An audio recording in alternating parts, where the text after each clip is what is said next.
So you've calculated WIP and you have an overbilling that doesn't make any sense. By it doesn't make sense, I mean it's a really large amount. You wouldn't expect it on the type of project. Maybe there's an engineer on site that doesn't let you bill ahead, or you're a subcontractor that's just barely able to cover costs in the billing cycle. Whatever the reason may be, the overbilling may not make sense. In our example, we have a contract price of $2 million, total estimated cost of $1.7 million, billed to date of $900,000, and cost to date of $480,000. If you've watched the previous video on how to tell if you're over or underbilled, you're ahead of the game. But just as a refresher, you're overbilled when your actual gross profit is higher than your estimated gross profit. Gross profit here, we're calculating for the actual, taking bill to date minus cost to date divided by the total bill to date amount. 47% is our gross profit percentage. Estimated gross profit percentage, however, is 15%. You take your contract price minus total estimated cost divided by total contract price, gives you 15%. Well, 15% is obviously less than 47%, so you are overbilled. You're recognizing too much revenue according to your estimate. So how much are we overbilled? Well, to figure that out, we have to calculate revenues earned.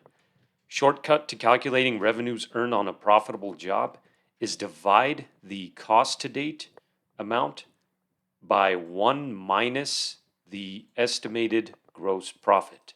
In this case, it's 480,000 divided by 1 minus 0.15 gives you 564,706. That's how much revenue you can recognize based on the percentage of completion method.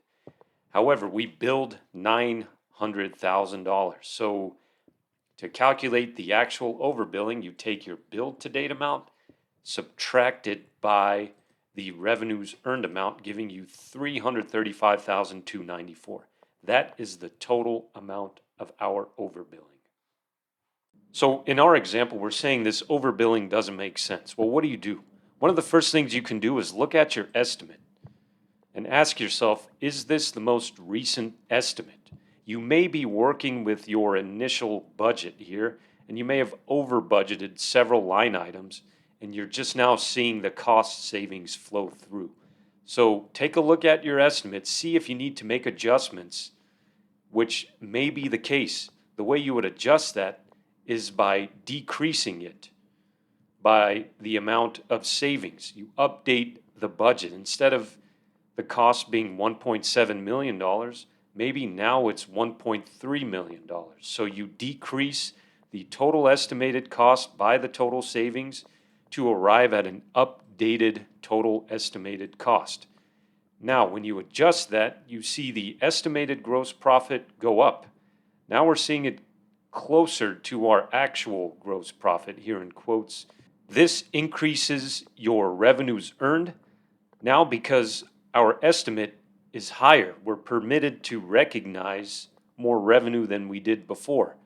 It was around 500 some odd thousand dollars. Now it's $700,000, which decreases our overbilling significantly. Now we're looking at 161,000 in overbillings, which may be more believable here. So just by decreasing the total estimated cost, we've arrived at a more reasonable overbilling amount. Now, this may not be the actual cause of this issue, but it's one of the areas I like to look at first. Stay tuned for the next lesson as I'll go over another method to address high overbillings.